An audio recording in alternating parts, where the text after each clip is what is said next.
Terima kasih atas waktunya. Assalamualaikum warahmatullahi wabarakatuh. Sangat menarik apa yang disampaikan Ustadz Gufron. Saya hanya ingin menanyakan bahwa faktanya di Indonesia itu pengusaha-pengusaha kaya, pengusaha sukses, pengusaha besar itu rata-rata orang keturunan Tionghoa atau orang-orang Cina. Pribumi sendiri kayaknya sulit untuk menyaingi itu. Nah, ini bagaimana menurut Ustadz? Karena apa yang menjadikan mereka itu sukses? Karena kalau menurut saya orang-orang Cina keturunan itu pengusaha-pengusaha besar bahkan terkaya di Indonesia itu rata-rata kan 5 besar itu orang Cina. Nah itu kenapa bisa sukses? Karena menurut saya mereka itu tidak pernah menggunakan dalil ya. Ya jadi kenapa orang-orang yang justru tidak menggunakan dalil yang tadi disampaikan itu bisa sukses gitu. Terima kasih. Assalamualaikum warahmatullahi wabarakatuh.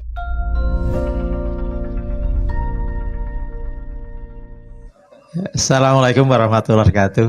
Nama saya Umar, ingin menanyakan terkait dengan ada satu ustadz itu menyampaikan, kalau Anda itu berdagang atau berusaha, paling tidak harus juga menghadirkan sahamnya Allah. Ini saya pernah dengar begitu. Sehingga setiap satu usaha, kalau ada keuntungan, maka sebagian itu bukan milik kita. Itu miliknya Allah. Sehingga Allah nanti akan membantu usaha kita. Bagaimana pendapat Ustadz Gufron terkait dengan ini? Terima kasih. Assalamualaikum warahmatullahi wabarakatuh. Bismillahirrahmanirrahim. Assalamualaikum warahmatullahi wabarakatuh. Saya Bagio Pak dari Merican. Sedikit aja Pak. Yang pertama tadi data Indonesia urutan ke-9 ya ekonomi itu valid apa tidak atau hanya angin surga, itu yang pertama. Yang kedua, saya ingat akan Nabi Muhammad pernah ngendiko kalau Abdurrahman bin Auf, orang terkaya pada zamannya, itu nanti akan terakhir masuk surga. Karena apa? Karena terlalu lama dihisap hartanya. Itulah mungkin yang menjadi penyebab pengusaha Islam takut menjadi urutan ke-10 besar itu Pak. Bagaimana pendapat panjenengan? Terima kasih. Assalamualaikum warahmatullahi wabarakatuh. Baik, sementara 3 dulu. Dipersilahkan Ustadz Gufron untuk bisa menjawab. Dari yang terakhir dulu. Untuk datanya nanti bisa dicek aja Pak di Google ya.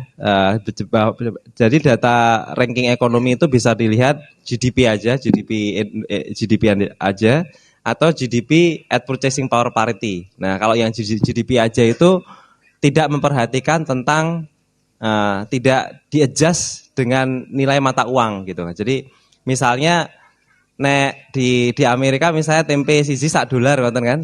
Nah, tapi kalau di sini kan tempe cuma 0,2 sen gitu misalnya. Nah, itu kalau nggak di-adjust kayak gitu Indonesia peringkatnya sekitar 16, peringkat 16 perekonomian dunia. Nah, cuma kalau di-adjust artinya menyesuaikan dengan mata uang, Indonesia peringkatnya peringkat 9. Nah, makanya bisa dilihat aja. Itu ekonomi satu negara, tapi bukan at per kapita basis gitu. Jadi belum di level individu, bukan dibagi dengan warga negara, tapi di level perekonomian negara gitu. Tapi bukan at per kapita basis. Nah, kalau at per kapita basis itu lebih rendah lagi karena pasti yang tinggi-tinggi adalah negara kaya yang penduduknya sedikit. Kayak misalnya ya Uni Emirat Arab gitu, Monaco kayak gitu-gitu pasti dia peringkat-peringkat atas.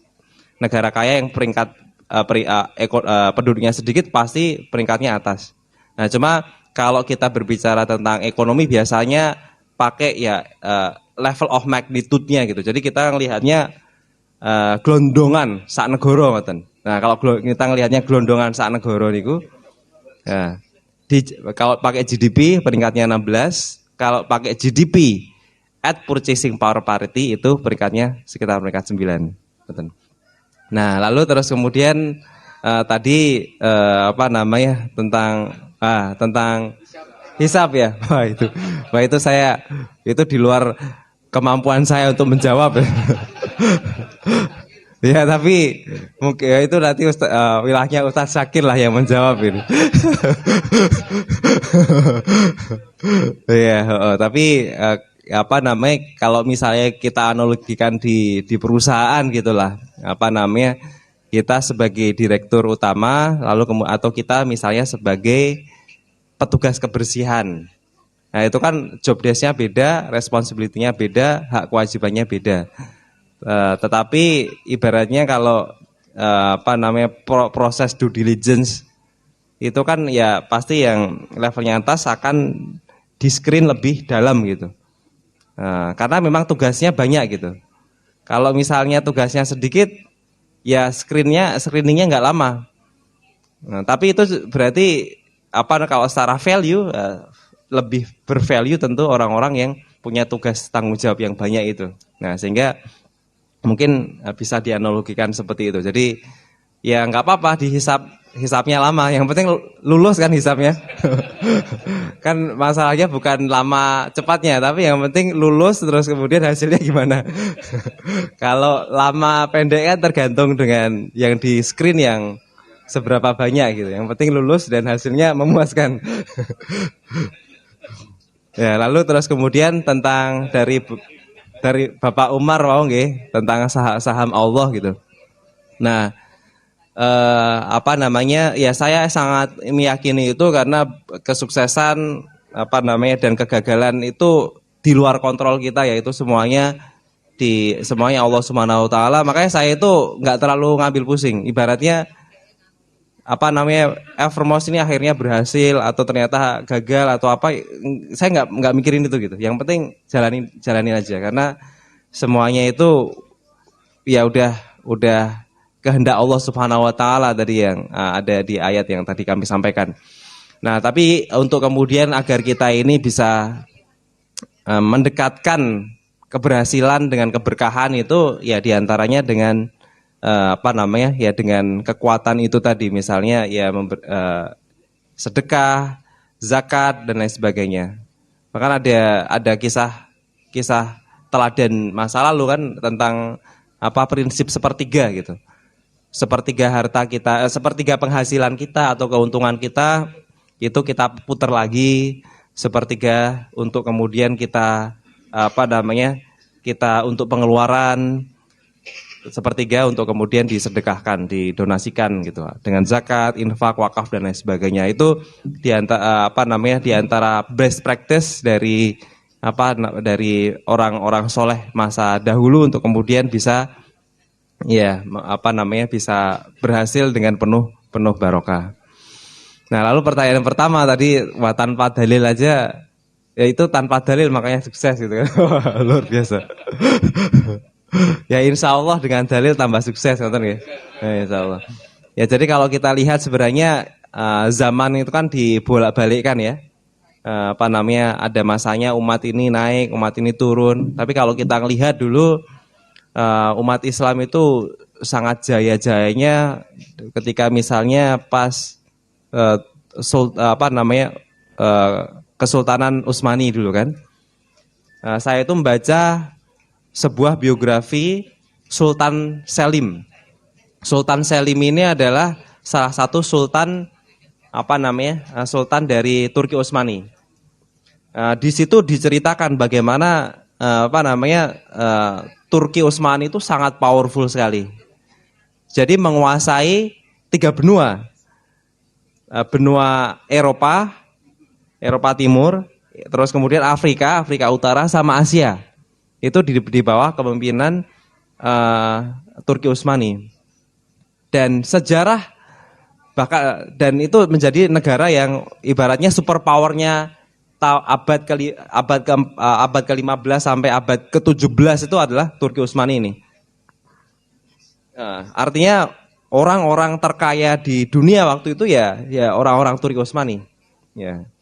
Dan Turki Utsmani dan Kesultanan Islam ya. Nah, saya membaca bahkan sejarah penjajahan di Indonesia itu adalah sejarah tentang Turki Utsmani. Karena waktu itu orang-orang Eropa Barat kan mereka pengen agar ingin menyerang Turki Utsmani. Turki Utsmani kan posisinya ada di sebelah timur Eropa Barat. Pengen menyerang, pengen mengalahkan karena ini hegemoni luar biasa. Nah, waktu itu makanya di Eropa itu banyak sekali ini inisiatif-inisiatif ekspedisi samudra, laut dan lain sebagainya. Itu triggernya adalah karena mereka itu sebenarnya pengen menyerang Turki Utsmani, tapi tidak dari halaman mereka, bukan dari sisi barat, tapi pengen menyerang dari sisi belakang. Sisi belakang. Makanya mereka itu ekspedisi kemana-mana, akhirnya ketemu benua Amerika, akhirnya ketemu Indonesia dan mencari Indonesia. Itu niat awalnya itu karena pengen nyerang Turki Utsmani dari belakang, makanya kemudian mereka ekspedisi ke arah barat, ke berbagai macam samudera dan laut, tapi akhirnya ketemu yang lain. Karena awalnya pengen menyerang dari halaman belakangnya Turki Utsmani gitu. Waktu itu Turki Utsmani sangat jaya gitu. Nah itulah sebenarnya kejayaan umat itu naik turun gitu, dan tugas kita adalah ya bagaimana kita membantu menciptakan prakondisi kebangkitan umat Islam lagi gitu kan. Nah prakondisinya itu ya dalam observasi singkat saya itu sebenarnya ada di Indonesia gitu. Anak-anak muda suka pengajian atau minimal ikut ngerekam kan ya Mas ya. Terus kemudian banyak yang hafalan Al-Qur'an, kemudian di banyak masjid juga sudah mulai ramai. Ya, itu kan sebenarnya terus kemudian banyak yang gemar sedekah gitu. Itu kan sebenarnya beberapa prakondisi umat ini akan naik lagi, dan itu sebenarnya muncul gitu, khususnya di Indonesia. Nah kita makanya ada kopi ngaji ini kan syarat kebangkitan peradaban ini. Di tengah sawah kan ada pengajian kayak gini. Nah, luar biasa sekali. Ini ya tinggal momentumnya kita jaga, kita libatkan lebih banyak orang termasuk yang muda-muda. Ini insya Allah nanti peradabannya akan semakin maju lagi. Nah insya Allah ya, insya Allah. Nah gitu saja Ustaz Zulkifli. Mantul. Oke. Baik, Syakir dipersilakan. Ya, alhamdulillah saya bersyukur sekali. Sudah lama sebenarnya saya mengangan-angankan Ustadz Gufron Mustaqim, anak muda, soleh, tapi mengelola triliunan, 1 triliun lebih. Itu dahsyat enggak ya? Walaupun Ustadz Zul ini adalah gurunya langsung, iya. Tapi yang namanya guru itu biasanya yang disebut sukses itu kalau muridnya jauh lebih sukses. Ya, tapi tidak sekaya beliau. Alhamdulillah, matur nuwun muallimin ya.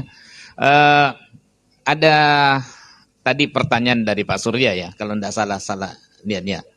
Iya, Pak Bagio. Jadi dan pertanyaannya itu tadi dalil itu. Kalau dalil semakin orang yang menguasai dalil malah tidak menguasai harta. Ya memang karena mereka kan tidak punya etika, semuanya ditabrak. Yang penting kaya. Tidak peduli halal haram.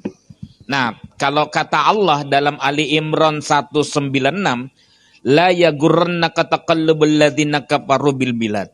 Jangan kamu terpedaya kemudian terkagum-kagum dengan tingkah laku orang kafir yang menghalalkan segalanya ya di negeri ini ya. Nah, kita tetap punya adab, kita punya tetap etika karena kita punya Allah, kita yakin akan adanya hari akhirat. Kaya-kaya tapi jangan sampai menzalimi orang lain.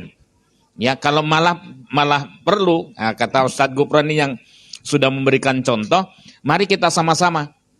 Makanya pengumuman saja itu berkali-kali, tolong ajak anak-anak kita untuk ngaji. Mudah-mudahan menjadi miliarder solih yang kaya. Karena semakin banyak dia uangnya, semakin banyak yang bisa dilakukan, ya, untuk pemberdayaan umat. Ya, makanya judulnya itu pengajian kopi ngaji, pencerahan untuk penguatan dan pemberdayaan. Sesekali memang kita begini. Kalau lebih detailnya nanti kita adakan kursus-kursus lah, ya, supaya mempengaruhi yang lain, ya. Jangan menjadi kaum rebahan. tapi harus menjadi kaum perubahan 2024. Pak Oto ini, Pak Oto, bukan saya. Iya, nanti anak muda yang mengkoordinir sajalah bagaimana caranya supaya kita bisa kursus sedikit. Kalau orang tua ini sudah terlalu lambat untuk ini. Iya, tapi kan pengaruhnya jelas sedikit-sedikit. Coba Bapak Ibu masih ingat enggak? Tahun sekian Aisyah saja kerudungnya masih pakai ini, ya, masih muda, cantik, tapi kerudungnya masih, ya, kelihatan rambutnya, ya kan, belum tertutup sesuai dengan yang diinginkan oleh sunnah Rasul. Tapi lama-lama kan virus kebaikan ini kan menyebar. Lama-lama ya, mudah-mudahan nanti dalam 10-20 tahun mudah-mudahan bisa lebih cepat. Asal ta'awanu 'alal birri wat taqwa. Tolong menolong dalam kebaikan dan ketakwaan. Ya, wala ta'awanu 'alal ismi wal 'udwan. Jangan tolong menolong dalam dosa dan permusuhan. Ya. Nah, ini yang baik-baik ini harus kita cloning. Kita perbanyak, ya. Mudah-mudahan berawal untuk bodeh dan jamaah berawal dari sini.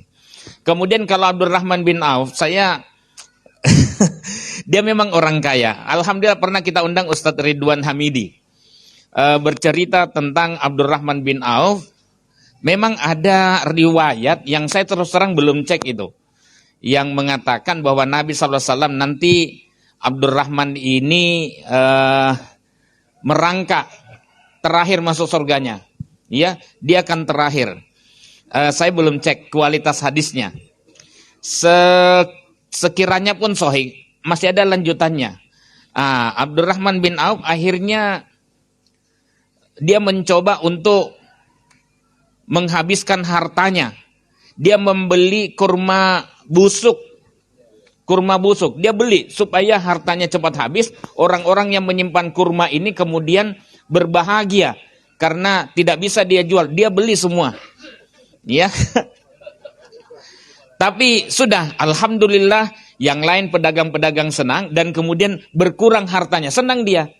Nah, tiba-tiba datang pedagang Yaman yang kemudian mencari kurma busuk. Lah itulah takdir. Seperti yang dikatakan tadi, tawakal, kita hanya diminta untuk berupaya oleh Allah. Berupaya bersama-sama, ngajak. Ya, berserikat, itu namanya syirkah. Ada dalilnya. Kalau di Cina namanya kongsi. Ya. Lah kenapa kita tidak manfaatkan ini? Selanjutnya fatawakkal 'alallah. Tapi setelah berupaya sungguh-sungguh, ikuti saran-saran yang sudah berpengalaman dan sukses. Beliau yang termasuk sukses berbagi dengan kita. Nah, kalau misalnya seperti itu, Abdurrahman bingung lagi dia. Iya, jadi uang itu jinak pada Abdurrahman bin Auf. Kita punya teman juga namanya Mas Nasrullah Larada, Buya Sapi sampai bilang begini, uang ini jinak pada dia. Sementara bagi kita uang itu liar. Sudah dicoba cari-cari, berkeringat tidak ketemu juga. Lah ini hubungannya Allah yang mengizinkan. Jadi Pak, tawakkal Allah, bertawakal kepada Allah tapi setelah berupaya. Nah, tapi juga jangan terpengaruh dengan sepotong kisah itu. Kalaupun misalnya hadisnya ini, karena itu menghambat kita untuk ngaji dan menghambat kita untuk menjadi orang kaya. Lalu bagaimana atas perintah Allah untuk zakat? Sering-sering sedekah. Kalau tidak punya uang, maka dia tidak mungkin berzakat, tidak mungkin sedekah. Perintah haji, bagaimana itu? Kalau tidak mampu, maka kita tidak diwajibkan. Ya. Nah, kemudian akhirnya Abdurrahman berpikir, mungkinkah saya yang bisa melesat masuk surga dengan cepat, dengan lancar, tidak banyak hisapnya? Apa kata Nabi SAW? Itu, ya, perbanyak sedekah. Sedekah itu akan meringankan kamu masuk ke surga. Tapi ini sedekah ini harus dari barang at-thayyibat, wa anfiqu min thayyibati ma razaqnakum.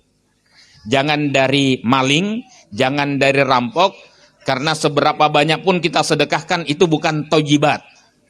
Ya, itu tidak sah dalam kacamata syariat. Matur nuwun, mudah-mudahan Allah memberkahi kita semua.